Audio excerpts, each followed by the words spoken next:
Welcome to the Somatic Movement Summit, a free online event where you'll learn from leading experts how to embody all of yourself through the medicine of movement. Share this powerful program with your friends and family, and come join us on Facebook at The Shift Network. And now your host, Gayatri Schriefer. Welcome, everyone. I'm so happy that you're able to join us here today.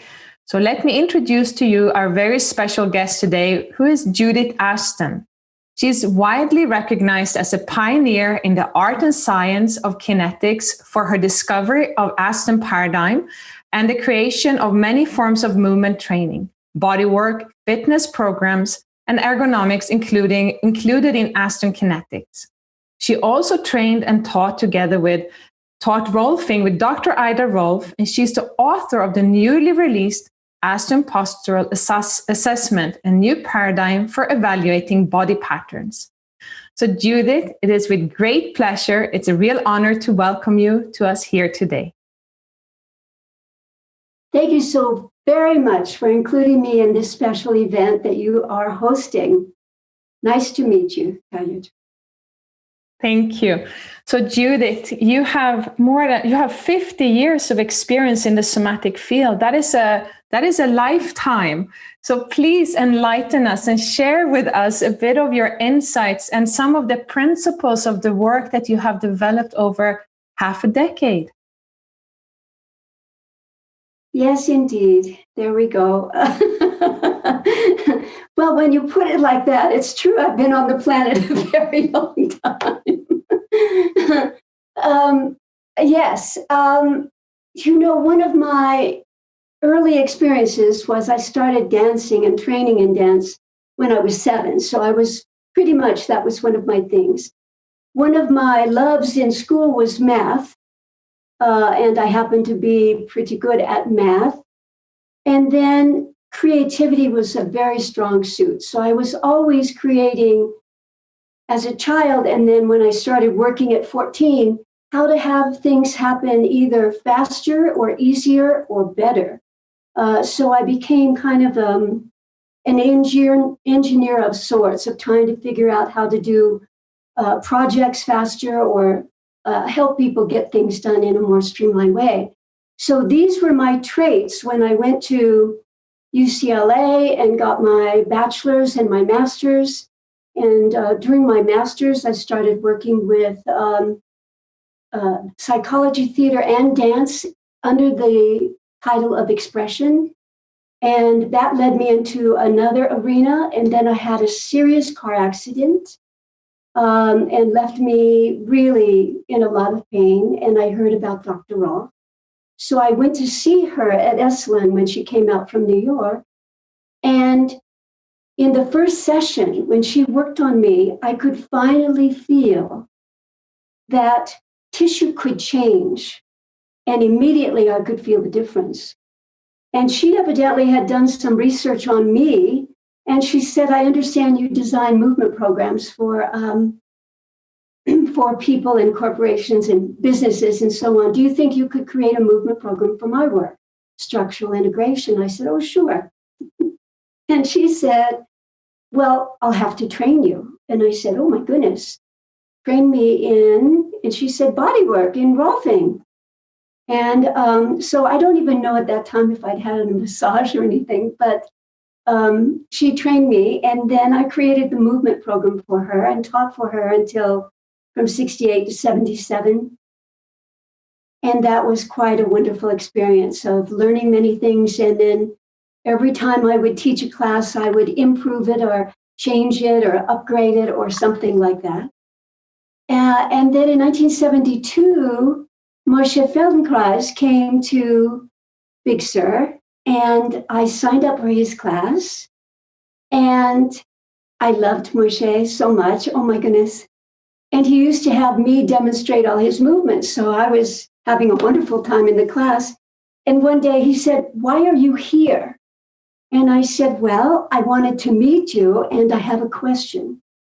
And he said, well, tell me your question. And I said, well, it's a little strange, but the last few years I have been developing all these movement practices and I'm not exactly sure why they work. I wondered, since you're a physicist and a movement person and an innovator, perhaps you could watch me and give me some input or direction.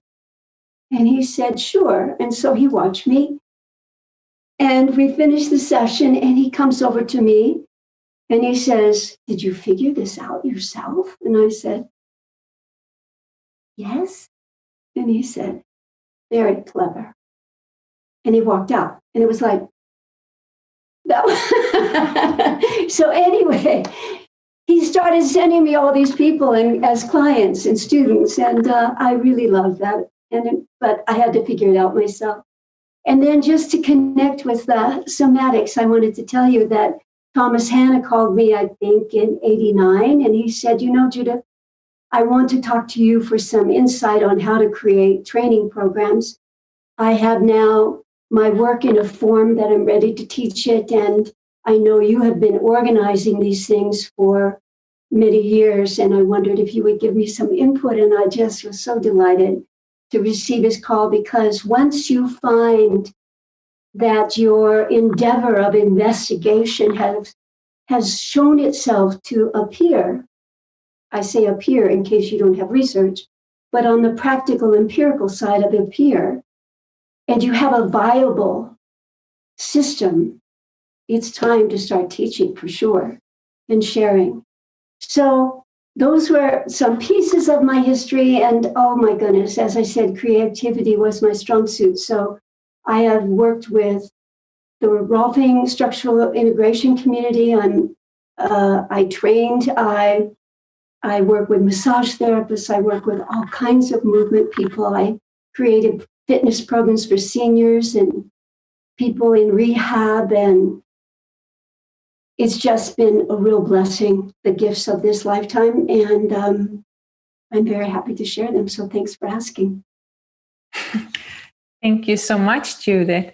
Such richness, such abundance. And that is what's so striking to me when I investigate your work, is that normally or usually someone develops a method that's sort of either movements or body work or Pilates or yoga or senior fitness. It's not everything. So you have so many elements to your work, and you also have ergonomics. So I've seen you're an inventor.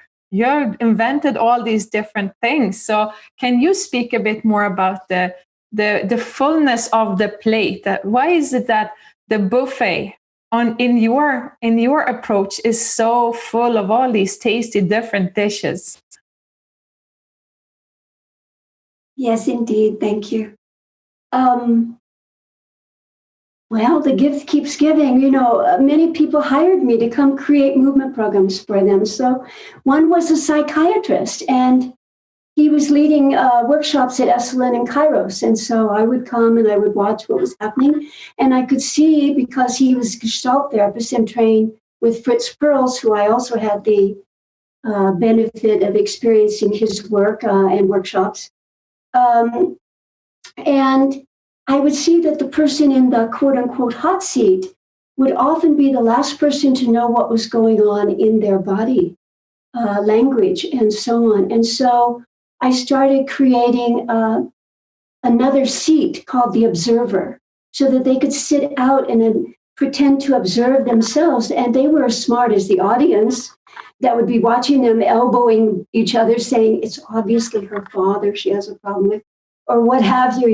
It's interesting. And it was like, I love that this awareness of the body goes to workers in the field and construction workers and physical therapists. And when they learn to use their body well and the forces of gravity and the opposing force, movement can be a massage all day long. And so that's what has opened the arena for me to teach dental hygienists how to work, and surgeons how to work, and musicians how to play. And I just work with a choir, 115 members who were supposed to be traveling to Europe, and everything is postponed. But the sound of the voice is so much better when people have the resonance of their body playing between the forces of the earth. So that's one arena. And then what would happen is I figured out a math for example, right now, I'll get back to this. I'll write it down to not forget. But for example, when people stand, what is it that is the only connection to the earth? And it's our foot, our feet. Yeah. So when people only use part of their foot, that means that only part of the body, usually ricocheting through the body, is being supported, and the rest is in shear force, compression, torsion, or those consequences. So when you can help people find an alignment that's only true to their own body, it doesn't have to do with some paradigm outside of their body. Every person has their own paradigm. They can use the available fullness in their body and use their full foot to translate the forces from the earth to the sky and the sky to the earth. So when someone would come and they would receive a session, and I would look at them and they would say, oh my goodness, I don't have that pain, and I feel this and I feel that. And I was turning one day to write notes, and I looked back over, and the woman was exactly in the position that she was in. Let's see, can you see me? Anyway, standing, but since you can't see my feet, she was quite collapsed. And I said, what did you do? And she said, what do you mean, what did I do? And she said, you're frightening me. I said, I'm sorry, what just happened? You looked a certain way. I turned away. I looked at you, and she said, well, I only put on my shoes. And I said, your shoes? And I looked at the shoes, and inside the shoe, the design, it didn't look that way from the outside, but the inside had a bowl for the heel, which created a negative heel, which meant she sank down into the shoe. And that was causing her body to sink back down.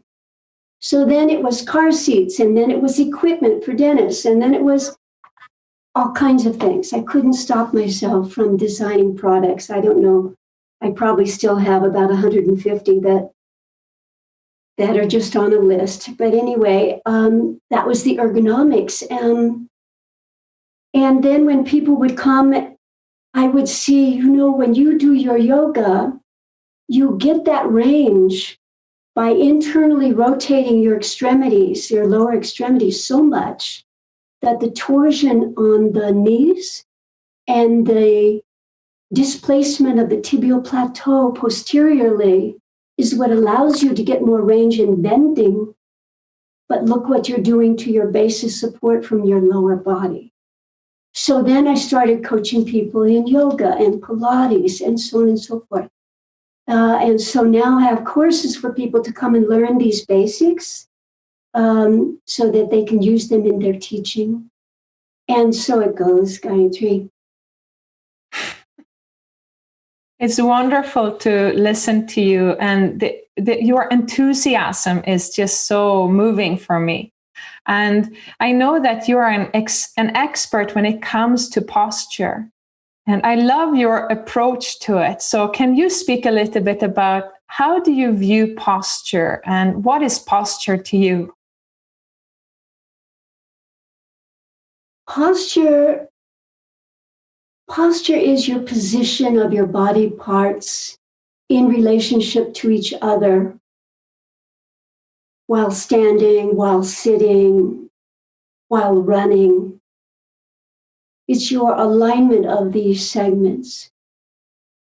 And for the most part, we as just regular people on the planet, we measure our body by its function.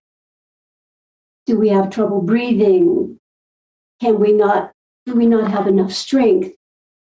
And then posture comes in, or has come in for hundreds of years, with this alignment idea of the sky hook, and you must be on hold to hold good posture, and then you hold that while you move. To me, it has to be dynamic, and when you set up with a different paradigm, which I have. So, for example, let me have you consider this.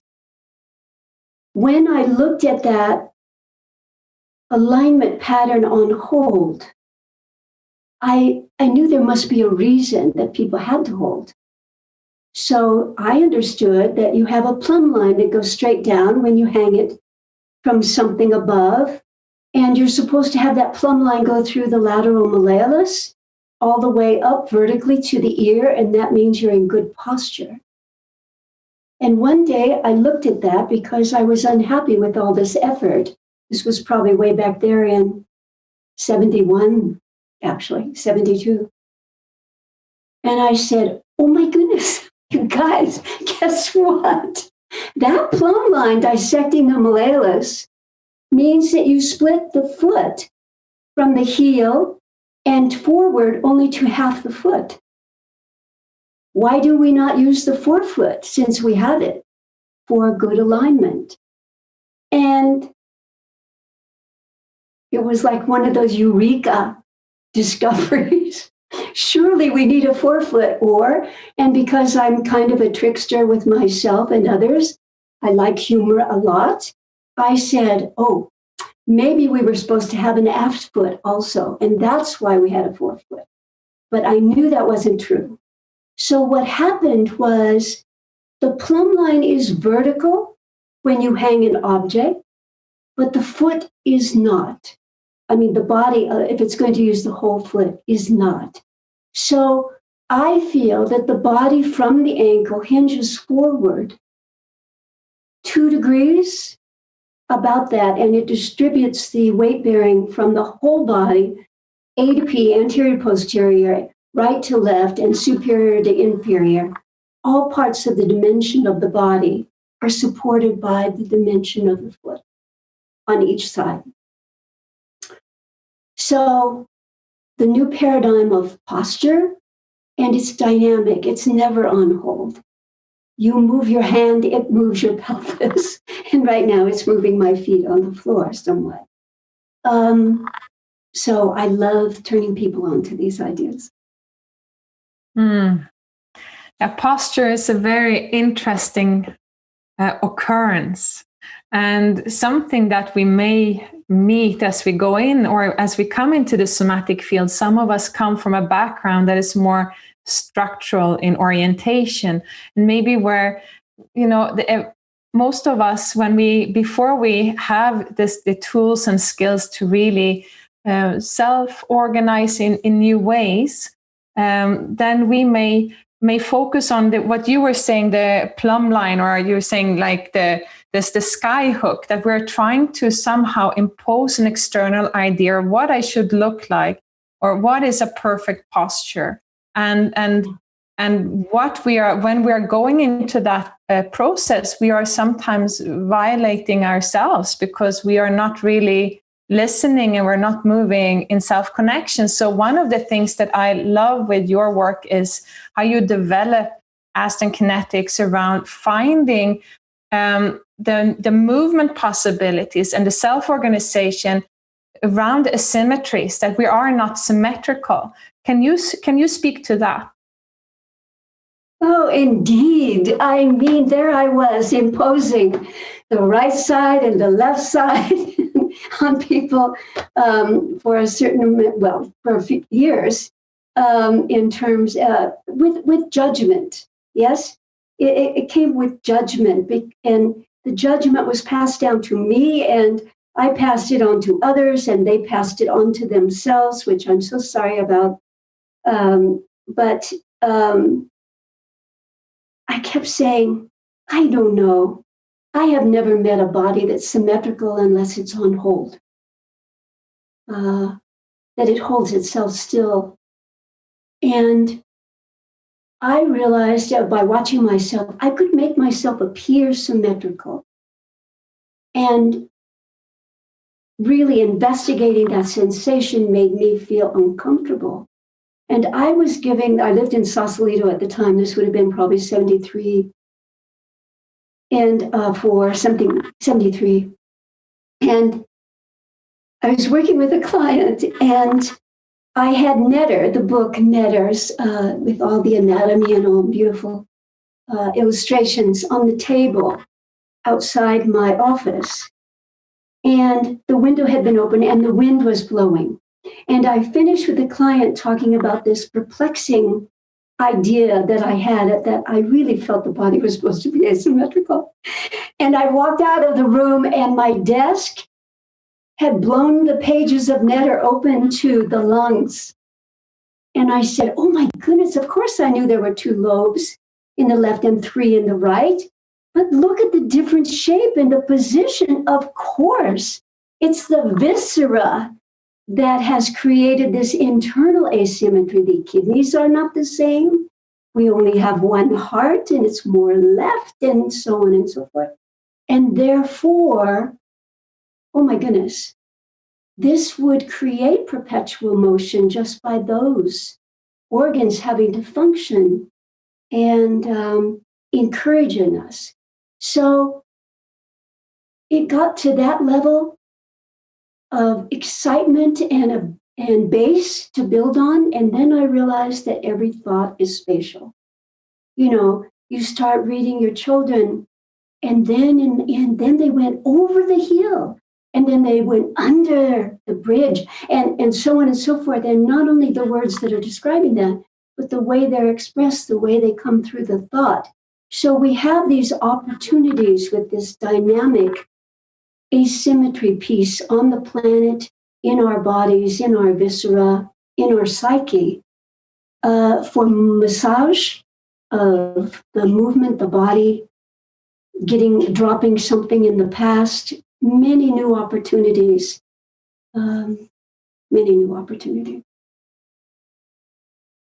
Listening to you, it just puts me into that place of trust and effortlessness, that things are within me the way they are supposed to be, and that it's an organic unfolding process instead of something I have to strive to achieve or effort, but just sort of somehow an acceptance. I'm laughing because you're doing this. I love that. Yeah, it's so acceptance is the point of departure. Knowledge is the piece that helps us become our own teacher. And that's why I've been a teacher for as long as I can remember. I say that because evidently I was bossy as a young child in teaching my friends things, movement, dance, etc., because I was getting lessons and so on. But hopefully I've learned a few lessons since then. But this is why we have these foundation classes, and people from all disciplines come to these classes to learn how to see bodies, how to see relationships of bodies, and how this position of the chest being back and the anterior chest being down loads the back and forces the head forward and forces the head up, which squeezes the function of the juncture of the neck to the head, affects the bite, affects this vision. All of these various things that I have explored and can help people with. I, just as an aside, not too long ago, I went to a new dentist and he was going to equilibrate my teeth. And I said, oh, please don't do this with my lying down, lying back. I don't chew lying back. And he said, of course, but it doesn't make a difference. I said, yes, it does. And if you would just use 2 colors of the paper and test me now, lying back in your chair, and then sitting up or standing. So he used blue on the horizontal and he used red on the vertical. And then he looked and he said, I can't believe it. It's very different. I said, I know. And when you equilibrate for me lying back, I wear down more teeth because the bite isn't quite the way I use it in the vertical. So he said, it takes too much time. So I have to insist. But anyway, I love teaching people basic ideas about seeing bodies, about being able to teach movement on the yes instead of the no, teaching people that do yoga to start with where they are and to not borrow from some other place to do it better, but increase their range within their limitation and add forgiveness that they can be different than all the people around them in their yoga class and so on. Anyway, we do all these basic classes. Wonderful. And there we have that theme of acceptance again of ourselves. So Judith, you have the way I sense you're very light. You're a very spirited, light person that's very contagious with your enthusiasm. And so could you speak about how do you feel the connection to the work you have been doing your whole life, the embodied, moving, dancing work that you have been engaged in your entire life? What role does that play in where you are now? Oh my goodness. Well, I'm very active. I teach, I work out, I dance on the stationary bike, I dance on the treadmill, I do core toning, I train people online. And so I'm very, very active that way. But, and this was a very large consequence, I've had 3 very serious injuries.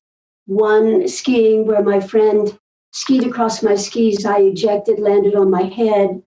One where I torqued my leg with a ski that had ball bearings in gel and it broke off the tibial plateau. I broke my other leg on a fall. All of these within about 30 years, but still they create such consequence.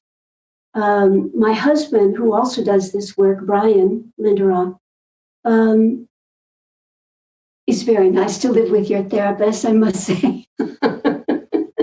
It's really nice and I'm so grateful because he's such a highly skilled healer in his work that he continues to help me unravel from 30 years ago, 20 years ago, and recently 8 months ago, when I broke the most recently that leg. And this is why I know about the value of encouraging people to keep the faith for many reasons, because there's always a way. There's always a way when your hip replacement has been done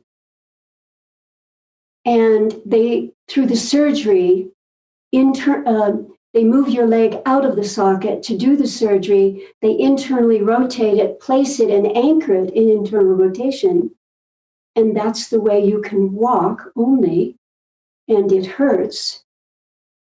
Because of the math that I teach people to understand, and there's always a way, you can figure out a path of action for the rest of the body to negotiate around a limitation of a pinning. And the person walks and they say, I never thought I could walk without pain again. Thank you so much. It's math. So I call it luscious math, because when math works this way, it's just delicious. Delicious.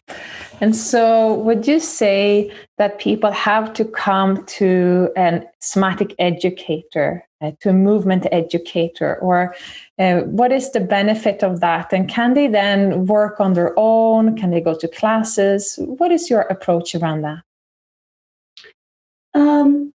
Well, I just did we have these foundation classes, and I just did my first class a couple of weeks ago online. And people said, what? You did 6 or 7 hours a day with people? I said, what? I said, well, the content takes that much time, so why not do it at home? The only thing and I put this out to you in case anyone listening can help me. I want to see full bodies on the screen. Do I need a room-size screen to do that if I'm going to see 10 people at a time or whatever? But anyway, so sometimes classes can be done online. We have classes that can be done. We were supposed to be coming to Europe and this summer to do quite a few classes, but obviously everything's been canceled. Australia, a lot of classes in different places. We're talking about coming to Norway and Sweden. But in the meantime, I'm doing classes for people for learning basic things for their own body, and then I'm doing classes for professionals online as well. I've done individual trainings online for 2 or 3 years now, so those work really, really well. I find that when people can get to practitioners, body workers, all somatic therapists, that they gain the knowledge of self-awareness. And then some of these ideas, even that I put in the book, they can use those ideas within the realm of their understanding from the work that they do. So I have a couple of books that are helpful for people. This one is probably more, the new one is probably more for professionals, but the other one is not. It's for everyone. So, yeah. And we have a lot of evidently videos and interviews and things like that on our website. I don't know if this is what you were asking. Perhaps you could flesh that out if I can be more specific to your question. Sure, thank you. And just to state that the book you were referring to is Moving Beyond Posture in Your Body on the Earth. And then the newly released Aston Postural Assessment, a new paradigm for evaluating body patterns. So Judith, I wonder if you could lead us through some kind of exploration. I just have to show you the new book. Okay, so first of all, I just want you to feel how the weight of your body comes down through your feet and kind of identify where's the greatest weight bearing. So for example, it could be on the outside of the right foot and inside of the left. It could be on the heels, could be on the ball of the foot. Just identify where that is. And now what I want you to do is to hip hinge at the hip joint. Okay? Not at the chest, at the hip joint. So you're going to do just a few degrees of flexion for the trunk at the hip. Move your weight to your heels. Soften your chest and round your back. Slide your hands down toward your knees. Let your head hang. And exhale. Stay there and inhale. Exhale again and blow the air out.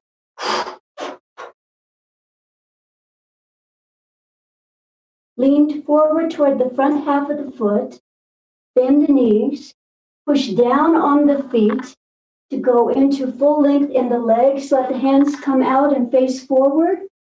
Lift the pushing off the feet to lift the chest. Inhale. Settle where your whole weight is distributed on the whole foot. Do that again. Hip hinge. Soften round. Soften the knees last. Exhale.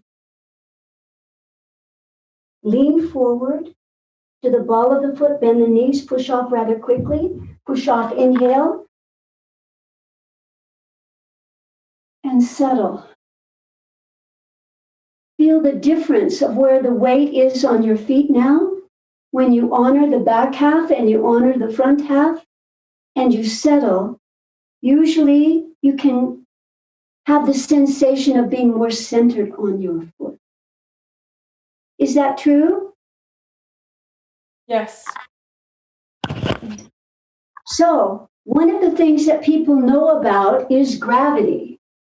So, when gravity is pulling us, our bodies, and any object toward the center of the earth, yes? This force, when we have a lot of surface area, gravity is experienced as even more detrimental. So people that have a flexion pattern, or an elder who is walking with a walker, that surface area is encouraging much more pull on their body. But many people do not know about the opposing force, which is called ground reaction. And that's the force that is pushing on every building, every object, every body. It's pushing it in the opposite direction. So a lot of people know about the two. Some people know about the two forces, but they use them simultaneously. I feel they must be used sequentially so that gravity pulls me to the center of the earth. I push off, and that pushes me up from the earth toward the sky. Gravity I settle into. On an exhale, for example, I push the feet. The earth helps me inhale all the way up to the top of my head. I exhale, gravity phase. I push. I inhale all the way up, and I settle. Those two concepts about using the forces on the planet, gravity and ground reaction, I remember how excited I was when I found a name for it. A physical therapist, she was in charge of the physical therapy department at the University of Washington, and she was taking a class with me, and she said, Judith, you know that thing you call the push-off? It does have a name. It's called ground reaction force. And I got so excited. So I pass this along to you. It's called ground reaction force. So that when we do this, if we're doing body work, if we're doing dishes, to play with the two forces creates a massage for the body all day long. Thank you so much for that practice, Judith. It was wonderful. I feel much more connected and naturally lengthened in a very easeful way. That was wonderful. Thank you. I'm so happy because it can be really simple. So I'm so pleased. Good. Wonderful. And now as we're coming towards the end of the session, Judith, do you have a statement or a sentence that you want to leave the listeners with?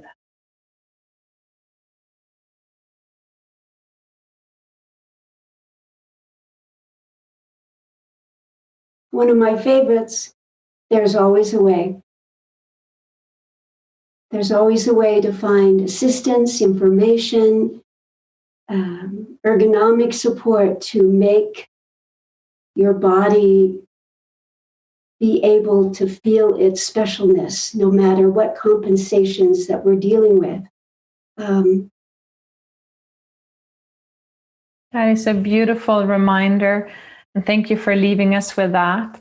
And Judith, when people want to find you and your work, where can they do that? Well, AstonKinetics.com and office at Aston Kinetics is our email. So you can find us online. Please do. Oh, I'm going to be offering some free classes coming up. I want to contribute to helping people find ways of dealing with the stress we're all going through around the world. So if you are interested in being on a list with us, please let us know so we can contact you. I just thank you so much for this generous invitation, and I so support what you're doing. Thank you so much. Thank you. Thank you so much, Judith, for being a part of this summit. It was a real honor. And thank you everyone who has been listening to this great session with Judith Aston. Thank you. Thank you for joining the Somatic Movement Summit, brought to you by the Shift Network. To learn more, visit somaticmovementsummit.com. To learn more about our global programs, to support you in waking up in all the areas of your life and taking inspired action, visit theshiftnetwork.com. Thank you again for joining us and for sharing this embodied path to vitality and wholeness with your friends and family.